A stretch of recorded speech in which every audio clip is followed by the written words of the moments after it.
Terence Crawford defeats Thomas Dulorme with a 6-round TKO to pick up the vacant WBO junior welterweight title.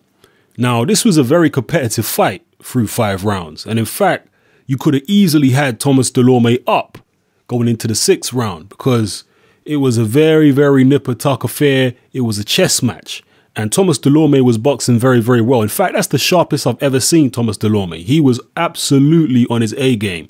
And I actually felt that Crawford was a little too cautious, I felt. But maybe he was just setting up the inevitable, which happened in round 6. But at the time watching it, I felt Crawford was letting too many rounds slip away. He was letting too many rounds be close. And if he was a little bit more active, he possibly could have got more done in terms of winning some of those early rounds more decisively.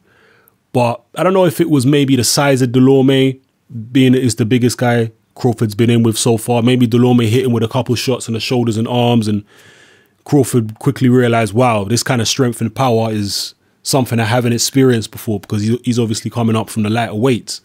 Or maybe it was just him playing a hell of a lot of chess in the ring. Whatever the case may be, it was very close through 5 rounds. But in the 6th round, Terence Crawford put all questions about his punching power, well, maybe not all questions, but a lot of questions about his punching power at this new weight of 140 pounds, somewhat to rest, because one right hand and he had Thomas Dulorme in serious trouble. Now, Thomas Dulorme has been shaken in fights before. He's been down, he's been stopped, all right?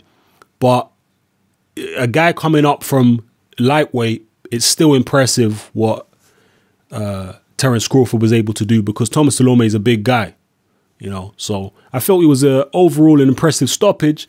Wasn't massively impressed with the performance beforehand, but the way he went about finishing Thomas Dulorme. Dulorme went down 1 time. I think he went down 3 times in total, and the referee stopped it after the 3rd knockdown.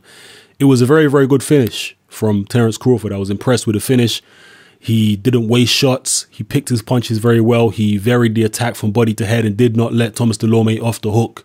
So an impressive finish from Terence Crawford. And, you know, styles make fights. He was in there with a big guy, a guy who could jab, a guy who does have good boxing skills. So when he's in there with a more stationary guy, a Danny Garcia, an Adrian Broner, although Broner has good boxing skills, he's not as tall as Dulorme, not as long, won't be as much of a problem from long range, I don't think, as Thomas Dulorme was for Terence Crawford. And certainly Danny Garcia is not going to be anything like as difficult to deal with at long range as Thomas Dulorme, you know, was for Terence Crawford. Obviously, Danny Garcia brings his own set of skills to the table. But yeah, it's going to be interesting to see what Terence Crawford can do at 140 pounds. Some interesting fights there for him. Provodnikov, Matisse, winner could be an interesting fight. Danny Garcia, if he stays around at 140 for any length of time. You got Postal, Victor Postal is an interesting fight.